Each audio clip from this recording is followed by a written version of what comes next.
कहानी की शुरुआत में हमें ओलेग मलेंको के कुछ आदमी दिखाए जाते हैं जो एक बैंक ऑफ अमेरिका में काम करने वाले अकाउंटेंट को किडनैप कर लेते हैं।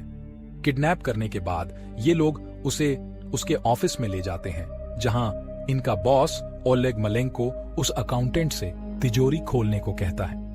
ओलेग मलेंको एक बहुत ही खतरनाक आदमी है। वो कहता है कि तुम्हारे मैनेजर ने मुझसे कुछ पैसे उधार लिए थे जिन्हें मैं वापस लेने आया हूं, पर तिजोरी में कुछ भी नहीं होता।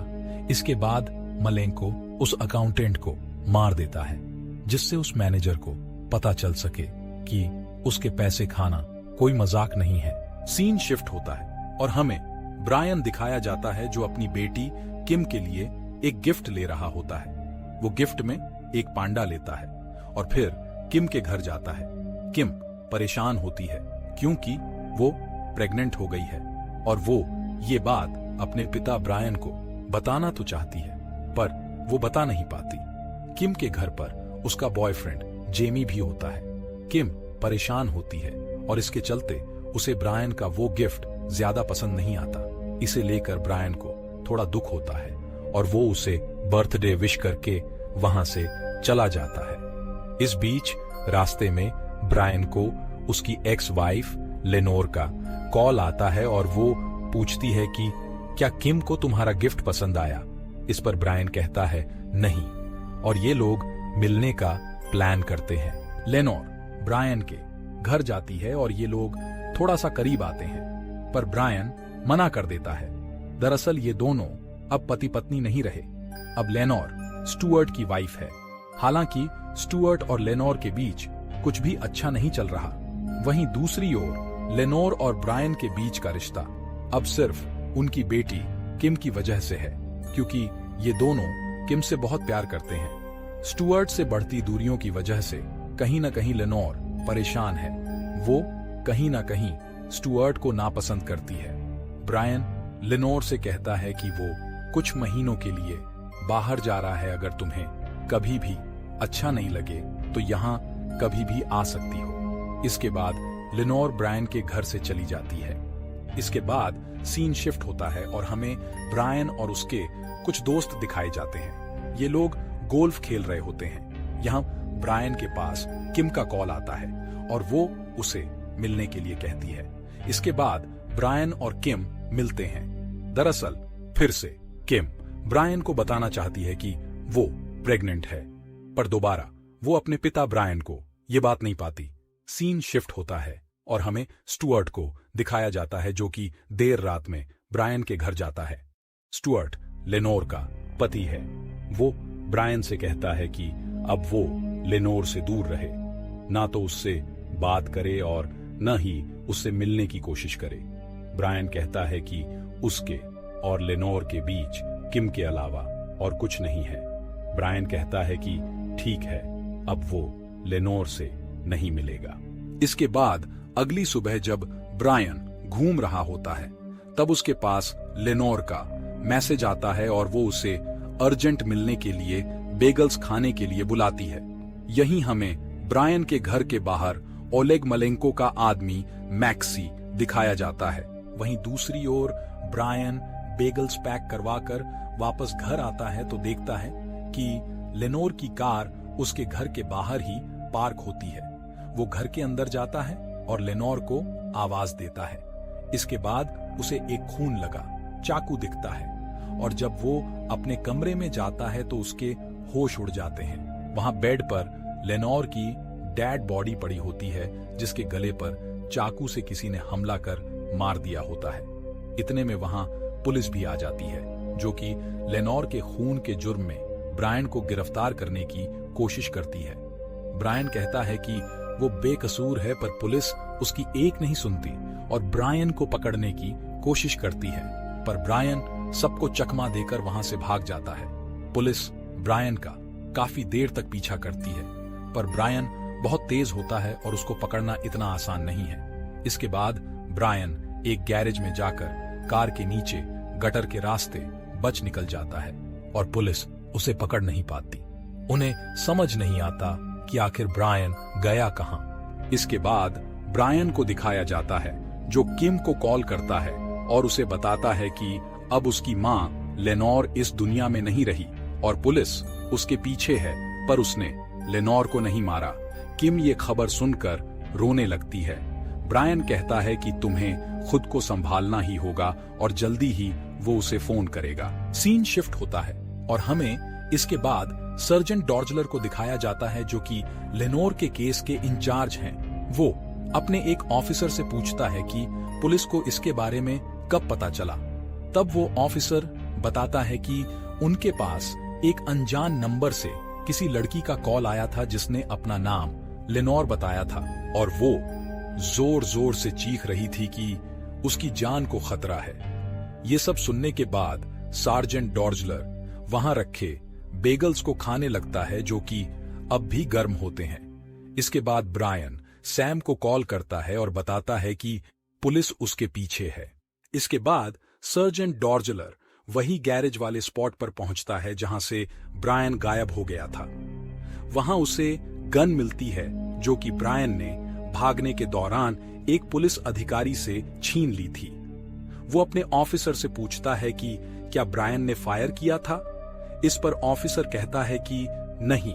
सीन शिफ्ट होता है और इसके बाद ब्रायन एक गार्बेज हाउस में जाता है जहां वो अपना सेटअप तैयार करता है क्योंकि उसको हर हाल में लेनोर के कातिल तक पहुंचना है।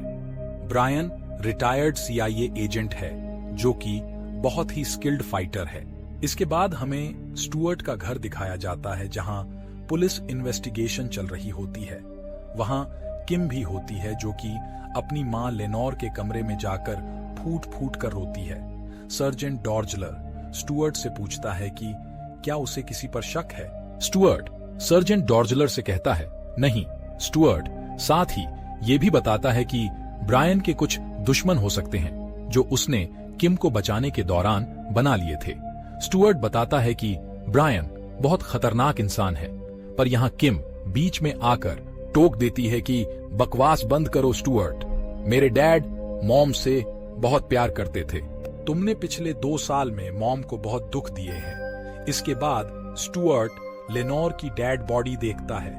वही हम ब्रायन को भी देखते हैं जो चोरी छुपे वहां पहुंच जाता है जहां लेनोर की डेड बॉडी को रखा हुआ होता है। वहां से वो लेनोर के बालों का सैंपल उठा लेता है।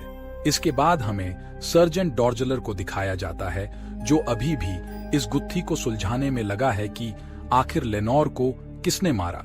वो अपनी टीम को ब्रायन और किम के बारे में बताता है और कहता है कि हमें इन दोनों पर अच्छे से नजर रखनी है। ब्रायन को ढूंढो और साथ ही किम का पीछा करते रहो कि वो क्या करती है, किससे मिलती है। यहाँ वो लेनोर की गाड़ी की GPS हिस्ट्री निकालने के लिए कहता है जिससे पता चल सके कि लेनोर कहां गई हुई थी। दूसरी ओर ब्रायन अपनी खोजबीन जारी रखता है। वो लेनोर के कातिल को पकड़ने के लिए सुराग इकट्ठे करने लगता है। पुलिस वालों से पहले वो लेनोर की गाड़ी तक पहुंचकर उसकी GPS हिस्ट्री डाउनलोड कर लेता है जिससे उसे पता चलता है कि लेनोर एक गैस स्टेशन पर गई हुई थी। सबसे पहले वो उसी गैस स्टेशन पर जाता है, वहां के CCTV फुटेज को चेक करता है जिसमें उसे लेनोर दिखाई देती है। उस फुटेज में कुछ अनजान लोगों को दिखाया जाता है जो लेनोर को किडनैप कर लेते हैं, जिनका हमें चेहरा तो नहीं दिखता पर उनके हाथों पर एक अजीबोगरीब टैटू बना होता है। वो इस फुटेज को चेक कर ही रहा होता है, तभी वहां पुलिस के अधिकारी आकर ब्रायन को गिरफ्तार कर लेते हैं। ये बात अधिकारी सर्जेंट डॉर्जलर को बताते हैं कि उन्होंने बहुत ही आसानी से ब्रायन को गिरफ्तार कर लिया है। इस पर सर्जेंट डॉर्जलर उनसे कहता है कि होशियार रहो और जहां हो वहीं रुक जाओ। ये जरूर ब्रायन की कोई चाल है, होता भी ऐसा ही है। ब्रायन अपनी हथकड़ी खोल लेता है और एक पुलिस वाले को गाड़ी से गिरा देता है। इसके बाद वो पुलिस की गाड़ी को अपने काबू में ले लेता है। इसके बाद वो पुलिस का डाटा एक पेन ड्राइव में ट्रांसफर करने लगता है। दरअसल यही कारण था कि उसने जानबूझकर खुद को गिरफ्तार करवाया था। डाटा कॉपी करने के दौरान ब्रायन के पीछे बहुत सारे पुलिस वाले पड़ जाते हैं। यहाँ सर्जेंट डॉर्जलर भी हेलीकॉप्टर से ब्रायन का पीछा करने लगते हैं। ब्रायन इसके बाद अपनी गाड़ी को लिफ्ट में घुसा देता है और वहां से बचकर बाहर निकल जाता है। इसके बाद वो तुरंत सर्जेंट डॉर्जलर को फोन करता है। उससे कहता है कि उसका पीछा करना अब बंद करो, वो बेगुनाह है, उसे बस 2 दिन का समय दो। डॉर्जलर कहता है कि तुम्हें बेगुनाह या गुनहगार साबित करने का काम पुलिस का है।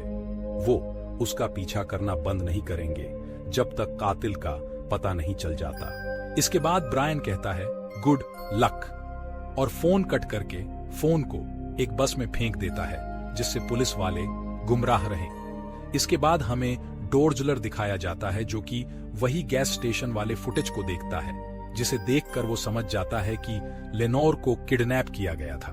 डॉर्जलर कहता है कि ब्रायन हम लोगों से पहले ही एक कदम आगे है। इसके बाद फ्यूनरल का सीन दिखाया जाता है जहां डॉर्जलर को पता होता है कि ब्रायन किम से मिलने जरूर आएगा और उसको वहीं पकड़ने का प्लान बनाया जाता है। पर वहां ब्रायन का दोस्त सैम वीडियो कैमरा के माध्यम से किम की बात ब्रायन से करवा देता है। ब्रायन किम को देखकर बहुत खुश होता है। किम भी कैमरे की ओर देखकर अच्छा फील करती है। अगली सुबह किम जैसे ही बाहर जाने के लिए जाती है, वहां बहुत सारे पुलिस वाले और सिक्योरिटी उस पर निगरानी रखते हैं। किम स्टुअर्ट के पास जाकर उसे बताती है कि उसे ये सब पसंद नहीं, पर स्टुअर्ट कहता है कि वो उसको महफूज रखना चाहता है और वो अब कोई भी रिस्क नहीं ले सकता। इसके बाद किम एक स्टोर पर रुकती है जहां एक ड्रिंक के ऊपर लिखा होता है कि ड्रिंक मी नाउ, और वो समझ जाती है कि ये सब ब्रायन ने ही किया है और वो उस ड्रिंक को पी लेती है। इसके बाद वो कॉलेज के लिए निकल जाती है। कॉलेज में अचानक किम की तबीयत बिगड़ने लगती है और वो तुरंत वॉशरूम की तरफ भागती है जहां पहले से ब्रायन छुपा हुआ होता है और वो किम को मिलता है। दरअसल ब्रायन ने उस ड्रिंक में कुछ मिला दिया था जिससे उसका पेट खराब हो, पर वो यहाँ किम को दवा देता है जिससे किम ठीक हो जाती है। डॉर्जलर का एक आदमी ट्रैक करते हुए किम का पीछा करता है और उसी कॉलेज में पहुंच जाता है। यहाँ सबसे पहले ब्रायन उस माइक और ट्रैकर को किम से हटा देता है। वो किम से कहता है कि उसे डरने की जरूरत नहीं, वो जल्दी ही सब कुछ ठीक कर देगा। इस बीच वहां बहुत सारे पुलिस वाले पहुंच जाते हैं और वो ब्रायन का पीछा करते हैं। ब्रायन खिड़की तोड़कर भाग जाता है और वहां एक छोटा सा ब्लास्ट कर देता है जिससे वहां अफरा तफरी का माहौल बन जाता है, जिससे भीड़ में मौके का फायदा उठाकर ब्रायन वहां से निकल जाता है। वहीं दूसरी ओर स्टुअर्ट को दिखाया जाता है जो कि बहुत सारा कैश लेकर मालिबू क्लब की ओर जा रहा होता है। ब्रायन उसका पीछा करता है, पर इस बीच एक और गाड़ी जिसमें ओलेग मलेंको के आदमी होते हैं ब्रायन का पीछा करती है और ब्रायन की गाड़ी में टक्कर मार देती है, जिससे ब्रायन की गाड़ी खाई में गिर जाती है। उसमें से मैक्सी निकलता है और वो एक बॉम्ब ब्रायन की गाड़ी पर फेंकता है जिससे ब्रायन के बचने का कोई चांस ना रहे। इसके बाद मैक्सी वहां से चला जाता है, पर ब्रायन जिंदा होता है और वो बच जाता है। इसके बाद वो मैक्सी की गाड़ी का पीछा करता है क्योंकि उसे पता करना है कि आखिर ये कौन लोग हैं। ब्रायन को मैक्सी की गाड़ी एक स्टोर के पास मिलती है और ब्रायन उन्हें ढूंढने लगता है। यहाँ इन लोगों में जोरदार लड़ाई होती है और ब्रायन जल्दी ही मैक्सी पर काबू पा लेता है। ब्रायन मैक्सी पर बंदूक तान देता है। वो मैक्सी से पूछता है कि तुम लोग किसके लिए काम करते हो, पर मैक्सी कुछ भी नहीं बताता और वो बंदूक का ट्रिगर खुद से दबाकर खुद की जान ले लेता है। ब्रायन इसके बाद गुस्से में स्टुअर्ट के पास जाता है और उसे मारता हुआ एक जगह ले जाता है जहां वो स्टुअर्ट से पूछता है कि आखिर ये लोग कौन थे और मुझे क्यों मारना चाहते थे। पहले स्टुअर्ट कुछ भी नहीं बताता, पर उसे टॉर्चर करने पर वो बताता है ये एक रसियन गैंगस्टर ओलेग मलेंको के आदमी थे।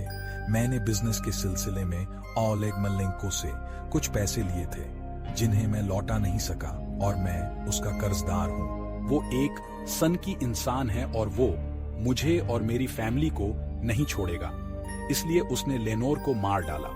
ब्रायन पूछता है तुमने ये सब पुलिस को क्यों नहीं बताया। स्टुअर्ट कहता है कि मुझे तुमसे चिढ़ है क्योंकि मेरे मना करने पर भी तुम लोग मिलते रहते थे। वो तुम्हें मुझसे ज्यादा प्यार करती थी। ब्रायन पूछता है ये लोग मेरे पीछे क्यों पड़े हैं। स्टुअर्ट बताता है कि उसने तुम्हारे बारे में उन्हें बता दिया है कि तुम एक खतरनाक इंसान हो। अगर तुमने किम या लेनोर को नुकसान पहुंचाया तो ब्रायन तुम्हें छोड़ेगा नहीं। ब्रायन स्टुअर्ट को और भी ज्यादा टॉर्चर करने लगता है। उसे पता है कि लेनोर की मौत कहीं न कहीं स्टुअर्ट की ही वजह से हुई है।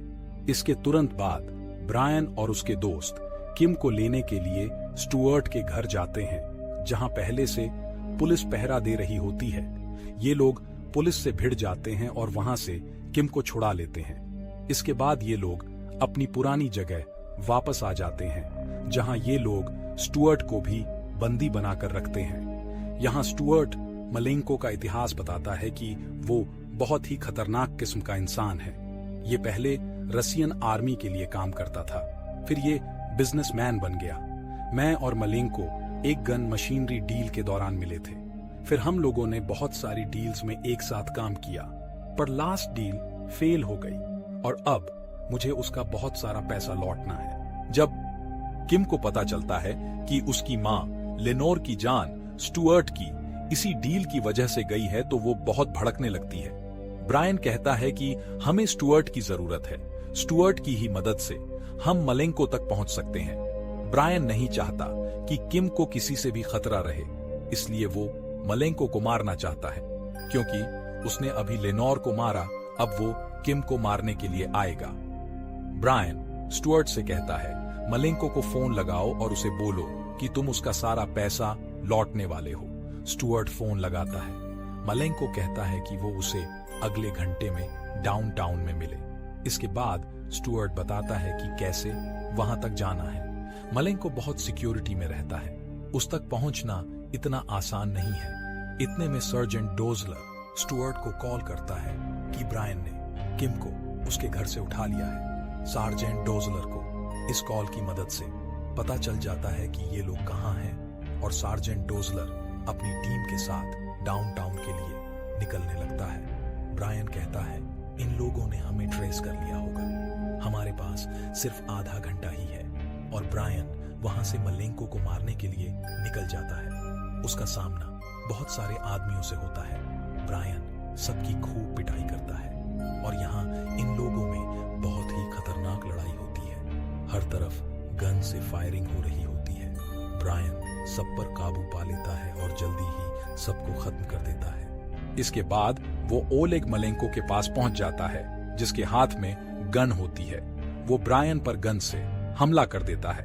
यहाँ इन दोनों में बहुत फाइट होती है और मलेंको ब्रायन की धुलाई कर रहा होता है, पर ब्रायन जल्दी ही मलेंको पर काबू पा लेता है। मलेंको पूछता है, ओल्ड मैन, आखिर तुम हो कौन? ब्रायन बताता है कि तुमने मेरी एक्स वाइफ लेनोर को मारा, अब तुम मेरी बेटी किम को भी मारना चाहते हो। मलेंको कहता है कि नहीं, ऐसा बिल्कुल भी नहीं है। हम दोनों को एक ही आदमी ने बेवकूफ बनाया है और वो है स्टुअर्ट। पहले उसने अपनी बीवी लेनोर को मेरे हाथों मरवाया और अब उसने तुम्हें उकसाया मुझे मारने के लिए। हर तरह से उसी की ही जीत होगी। और यहाँ मलेंको की मौत हो जाती है। अब ब्रायन सब समझ जाता है कि असली गेम स्टुअर्ट ने खेला है, पर वहां दूसरी ओर स्टुअर्ट सैम को शूट कर देता है और उसे घायल कर देता है। इसके बाद वो किम को बंदी बना लेता है और किम को लेकर वहां से निकल जाता है। ब्रायन भी डाउनटाउन की बिल्डिंग से चोरी छुपे स्टुअर्ट का पीछा करने के लिए निकल जाता है। इस बीच ब्रायन को सर्जेंट डोर्जलर का कॉल आता है। वो ब्रायन को बताता है कि स्टुअर्ट ने इंश्योरेंस के पैसे के चक्कर में अपनी बीवी लेनोर की हत्या कर दी और शक तुम पर जाए इसलिए उसने तुम्हारे घर को चुना। साथ ही वो कहता है कि वो स्टुअर्ट को गिरफ्तार कर लेगा। ब्रायन कहता है कि नहीं, अब जो भी करना है वो खुद करेगा। उसे हर हाल में अपनी बेटी किम की जान बचानी है। इसके बाद वो और तेजी से स्टुअर्ट का पीछा करने लगता है। स्टुअर्ट अपने प्राइवेट विमान से किम को भगा ले जाना चाहता है। वो उसको जबरदस्ती विमान में बैठाता है और विमान टेक ऑफ करने ही वाला होता है। तभी वहां ब्रायन आकर विमान के टायर से अपनी कार को टकरा देता है, जिससे विमान का टायर फट जाता है और विमान टेक ऑफ नहीं कर पाता। बाहर आकर स्टुअर्ट किम पर बंदूक तान देता है, पर ब्रायन उसके पैर में शूट करके उसे घायल कर देता है। स्टुअर्ट कहता है कि अब पुलिस आने वाली है, तुम मेरा कुछ नहीं कर सकते। ब्रायन कहता है कि मुझे पता है, तुम्हारे बहुत सारे लॉयर दोस्त होंगे जो तुम्हें कुछ ही सालों में जेल से छुड़वा लेंगे, पर अगर तुमने कोई गड़बड़ की तो मैं फिर वापस आऊंगा और हमारा सामना फिर से होगा और फिर मैं तुम्हें नहीं छोड़ूंगा। इसके बाद हमें ब्रायन और सार्जेंट डॉर्जलर साथ दिखाए जाते हैं। यहाँ ब्रायन डॉर्जलर को बताता है कि स्टुअर्ट ने यह सब सिर्फ इंश्योरेंस मनी के लिए किया, क्योंकि उसे ओलेग मलेंको के पैसे चुकाने थे। डॉर्जलर कहता है हाँ। इसके बाद ब्रायन वहां से चला जाता है और डॉर्जलर ब्रायन के केस को क्लोज कर देता है। इसके बाद ब्रायन, किम और किम का बॉयफ्रेंड जेमी दिखाया जाता है। ब्रायन किम और जेमी से कहता है कि अगर तुम लोग इस बच्चे को रखना चाहते हो तो तुम दोनों ही फैसला लो। किम खुश होकर कहती है कि हम लोगों ने फैसला किया है कि इस बच्चे को दुनिया में लाएंगे। अगर लड़की हुई तो उसका नाम मॉम के नाम पर लेनोर ही रखेंगे। ब्रायन खुश हो जाता है और कहता है कि अगर तुम्हारी मॉम होती तो बहुत खुश होती आज। और फिल्म यहीं खत्म हो जाती है। ये फिल्म साल 2014 में आई थी, जिसकी IMDb रेटिंग है 6.0। ये टेकन मूवी सीरीज की तीसरी फिल्म थी। इसके पहले भी इसके दोनों पार्ट्स को हमने अपने चैनल SS लिमिटलेस पर एक्सप्लेन किया है। यदि आपने हमारी पिछली 2 वीडियो नहीं देखी तो हम आपसे गुजारिश करते हैं कि आप उन्हें जरूर देखें। दोनों वीडियोस के लिंक आपको डिस्क्रिप्शन बॉक्स में मिल जाएंगे। अगर आपने हमारे इस चैनल को सब्सक्राइब नहीं किया है तो इसे सब्सक्राइब करना ना भूलें। जल्दी ही मिलते हैं अगली वीडियो में एक नई कहानी के साथ। जय हिंद।